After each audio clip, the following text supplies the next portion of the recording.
Welcome to your New Hampshire National Guard podcast. We are always ready, always there. This podcast series is a production of the State Public Affairs Office. Hello, I'm Tech Sergeant Charles Johnston, your host with Public Affairs. Thank you for joining this, the 21st episode of your New Hampshire Guard podcast. If you haven't had a chance to check out Pease Air National Guard Base's KC-46A Pegasus refueler named the Spirit of Portsmouth, I encourage you to maybe check it out. We're on Facebook at NH Minutemen. Our Instagram and Twitter is at NH National Guard. And it was the recipient of a very special custom patriotic paint job recently, which was the result of a lot of planning and a lot of hard work by a team of guardsmen from the 157th Maintenance Squadron at Pease, and a retired Master Sergeant from California. I recently had a chance to catch up with one of the team members involved in the project who helped make this happen, Tech Sergeant Jay Cuna of the 157th Maintenance Squadron. So it was right after the air show last September, so September 2021, we had the air show where we really had pushed trying to get all of our airplanes to have a uniform tail flash. So all that summer, right before the air show, we were pushing to get the blue tail flash put on all of our planes to represent New Hampshire. And we got it all done, very proud. We also did the rotavators for the boom with our signature 157th air refueling wing. So kind of morphing out of that, after the air show, it looked really good. All those tail flashes all in a line. And the base commander, Colonel Pogoric, had asked if we would be willing to do a wing jet to take one of our airplanes and paint the whole entire tail of it. So that's kind of how this started. And then my leadership in my squadron, Senior Master Sergeant Doolin, he said, "Yep, I got the perfect guy for you, Tech Sergeant Jay Cuna. He's over in the aircraft structural maintenance shop. He does great work for us, and we'll have him be the lead and kind of lead this whole project over the next year and get it done for this September, the 75th anniversary of the Air Force."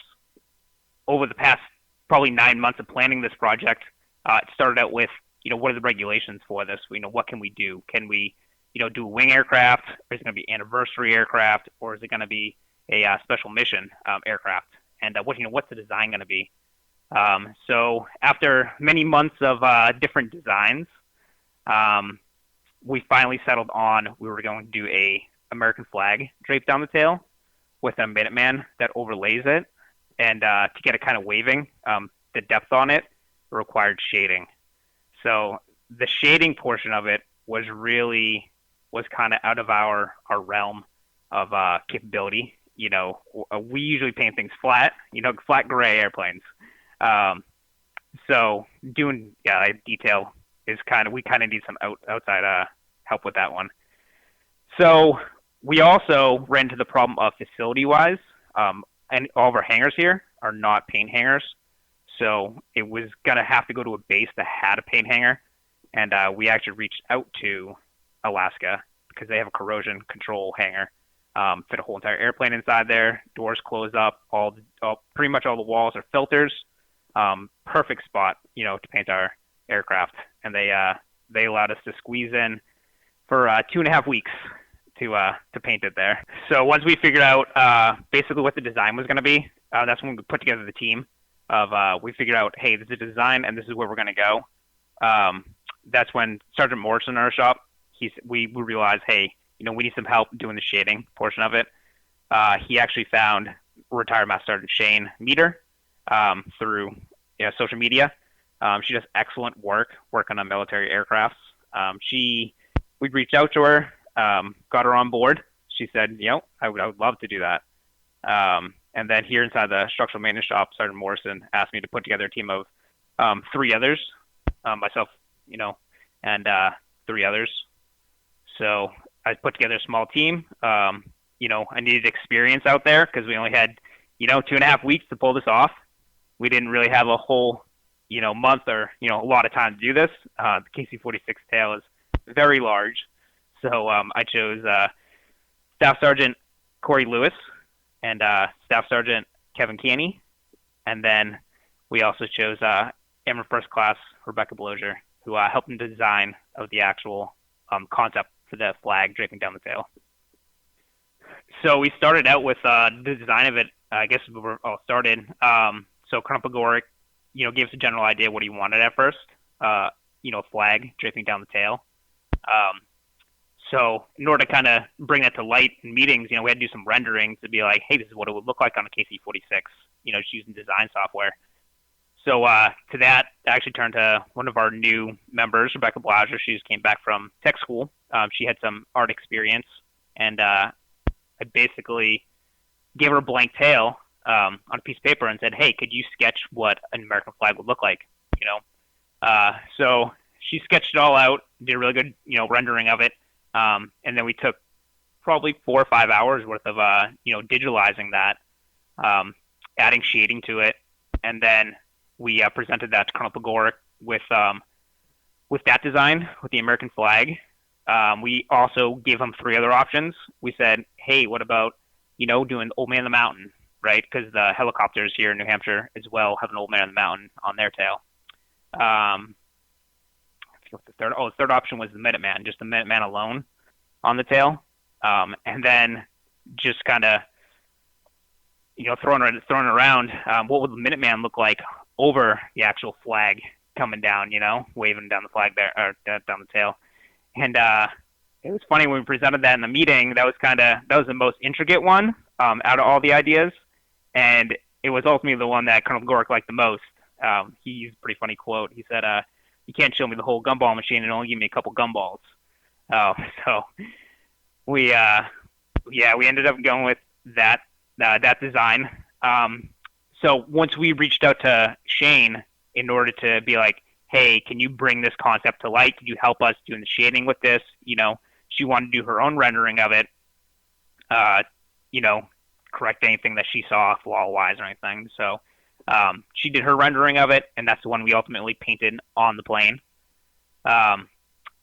Just going out there and doing it, it's a pretty large plane. There's a huge process that goes into it.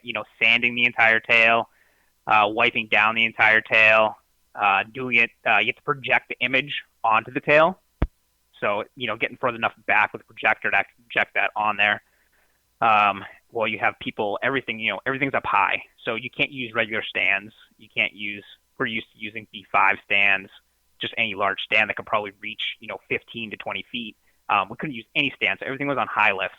So we had like JLG high lifts or Genie high lifts, but also Alaska had this amazing lift that came from the ceiling, giant platform, which was really, really helpful to us.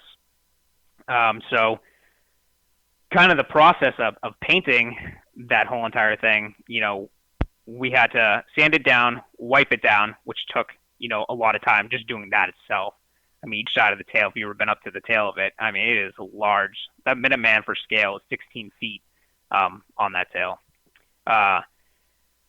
So projecting it, we had to project the image on there and then had to paint one color at a time. So, painting the blue for the Union, painting the white for the stars, painting the white for the stripes, painting the red. And in between, we had to let all that paint dry, which also utilized their hangar itself actually heats up. So that helped us with the curing time, because without that, we would have been painting one color and then waiting, 2 days for that color to dry before we can mask over it and paint the second color. So, that was very helpful. Everything went pretty smooth. We had planned it out, probably 2 weeks ahead of time. We had planned out, we had to bring stencils for everything. So down the actual fuselage itself, it says New Hampshire, and then it has a giant fish hook that's 60 feet long. So we spent 2 weeks printing out stencils, weeding the stencils, and then transfer taping the stencils. So that took a lot of time. When we got there, we only had one set, so it was kind of don't screw up our one set of stencils that we had. That was the Minuteman. The Minuteman was a giant stencil we had to lay on there first, and then we had to spray over it and then remove the stencil. And we use that with we have a vinyl machine. It's a vinyl stencil, so it actually sticks to the airplane, and then it easily comes off. It's not like a paper stencil or anything like that. But there weren't really any hurdles that we had to come over. I would say going to another base and using their equipment that we're unfamiliar with. That's kind of a learning curve. Like I said, we don't have and if anything went wrong with our stencils, we don't have any way to replicate those. So we have to make sure we bring all the supplies. We have to, quickly learn how to use all their equipment, and then basically, get in there, get what we have to done, and get out of there. Yeah, I mean, it went pretty smooth. We got it done in time. I think the next thing that'll probably come down the line is doing nose arts, trying to bring those back. On the KC-135s, we used to do badges. So we'd have like an AMC badge and an Air National Guard badge, up the front of the airplane. I kind of see those, kind of bringing those back. So, because we've already started to do things like the ruddervators, we've started putting markings on those. So when we're refueling somebody else, they know what squadrons are refueling them. That was a huge thing with the KC-135s that, we always took pride in. That was the voice of Tech Sergeant Jay Cunha of the 157th Maintenance Squadron, whose team of airmen from Pease was led by retired Master Sergeant Shane Meter of California, known as Fly Girl Painter, who also recently joined the show. My nickname is Fly Girl Painter. I've been an artist all my life. In the Air Force, I got into painting all kinds of things, including nose arts on B-52s and tankers. After I retired, I found my love of working on historic aircraft in several museums, and I still work on restoring aircraft today. And in 1999, a Navy crew saw something I painted and asked me to paint their tail on an H-60 helicopter. And that was in 1999. And since then, I've painted close to 75 to 80 military aircraft. Then I do them for free. Pro bono as a way to support the military and their morale, specifically for their morale. And so that's my hobby, and that's what I do. And whoever calls me first gets put in line. I love doing it. But one day I got a message and that they had the KC-46 Pegasus and that they were really excited about wanting to paint the tail. And said that they saw my page and they knew that I knew how to paint and was asking if I was possibly interested. And of course, I just about went crazy. I thought, oh my God, that would be so awesome. I've done tankers and, KC-135 nose arts, but never an entire tail. And so I contacted him back and we went back and forth, and this went on for quite a while. The logistics of it was pretty insane. Several times I thought, yeah, that's never going to happen because, I get requests all the time for all kinds of things, and half of them don't happen. But this one just kept going and going, and then it went, we went through the whole design process and paint process, and location was the big deal. And I think it was the end of May when we were trying to go somewhere and they said no, and I thought, well, that's it, and then we're never going to do it. And then finally they said, hey, we got a hangar in Alaska, and this is actually going to happen. I was just so excited I couldn't wait. So that's how they got me. It just didn't have to ask very hard. I've painted the wings on 2 Navy ships, which were 40 feet by 25 feet, similar to that, on the island of the ship from a high lift. Those were pretty big and pretty challenging because they were outside, but this thing was huge. And of course, obviously I had to have help, obviously with the team we had. I called us Team Live Free or Die. It was definitely a team effort to get this thing done, but I've learned it over the years that I would get a challenging, all kinds of different projects that I go, oh, I hope I can do that. But then I know in my heart that I could do it. So when I saw it, I was so excited, and I thought, yeah, this thing is massive. But I still, in my gut, I knew that we could do it. So other than its size, I mean, that's really the biggest challenge. Painting is nothing. That's the easy part. It's the prep and the size of the, the magnitude of it. But I always knew that we'd be able to do it. I guess, that's why they call me. So, the guys from the base, Jay and all of them, they already knew they wanted to live free or die in the New Hampshire. So they were able to make the stencils at home because there's a computer and a machine that cuts all the stencils out. So they already knew they were going to do that. They also made the stencil for the Air National Guard logo. So all of that was already made, which is great. That's a big saver right there. So the main thing was getting the design on the tail. And I actually, for what I use for my smaller projects, I have one of the old-fashioned projectors with the old light bulb in it. Believe it or not, it works pretty good. And so we weren't sure, going back and forth on the phone, if we were going to be able to use one of those or the computerized kind with, it hooks to a computer to project that image onto the tail, because you have to do that so you can get it accurate.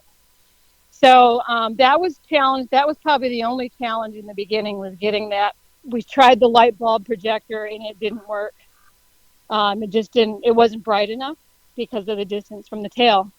So then we got the computer one out, and that's interesting because you have a scissors lift that goes all the way up to 50 feet, and you got the projector on that, and then you got the people that are me drawing it out on another lift next to the tail. But we finally nailed down, the projector to get the image on there. So once we did that, let me back up. We did prep the tail first. They had to sand the tail. So we did the image after we sanded the tail. Outlined it in chalk. And then once that was on there, it started the paint process. Once we got the design laid out, the other guys went ahead and started laying out the stencils for the Live Free and Die and the New Hampshire and the big long arrow thing. So they concentrated on that, and then I concentrated on the tail. And so the only thing I taped out were the stars, because there's two ways to paint something. You can do it graphically, meaning tape and spray, taping everything out, covering everything out, and spraying. That can be a lot, really time intensive, because the colors would have to dry before you can tape them. Or the freehand version, which you can just keep painting even if the colors aren't dry. So I chose the freehand version because there's less taping and masking. So Rebecca and I went out and we laid out all the stars. Those are the only things we taped, so they were straight. If you don't have the stars looking right, it's going to look bad. And then we shot the blue background. And then we taped out the white stars and did the stars. The red and white stripes I freehanded. And the challenge there was, when you're standing 100 feet from the plane and you look at it, it's big, but it's not that big. But when you stand up next to it, the stripes were literally 4 to 5 feet wide. So when you're painting these flag stripes, and I've done a lot of flags, you can't just like back up a few feet and go, oh, that looks right. So there was a little challenge there, trying to get the stripes to kind of look right, even though they were like a flowing thing. But I think overall it came out okay. And once I threw some shading in, we kind of got the looks of the flag. So after all that was done, they started laying out the Air National Guard logo, and then they painted that. An artist is probably their own worst critic. So everything I've ever painted, I've thought to myself, I wish I could have spent more time on it, or I wish I could have made that look better, or I wish I could have this or whatever. But when you're working the military aircraft, you don't have an unlimited amount of time, especially when I do helicopters and stuff, they have to fly on a flying schedule right away. But I think with the 46, we worked our butts off on that. We were there, I think, 17 days, and we had 3 days off. So that was a lot of work. It paid off, I think, and it looks awesome. But, like I said, I'm my own worst critic, but I still think it looks great. If we had another week, we probably could have tweaked it a little more of it. I think it's awesome. In fact, Gemini Jets is coming out with a die-cast model of your plane, and I've already seen the draft of the cover on the box. And it has your logo and the New Hampshire Guard and a little bit about me on there. So that's going to be pretty awesome when those go into production. I appreciate you calling and talking to me, and it was truly an honor for me to do the Pegasus, and really awesome to work with my Air National Guard family. Those guys were awesome. We had a great team. And heck yeah, I'd do it again anytime. So thank you so much. Thanks for listening to your New Hampshire National Guard podcast.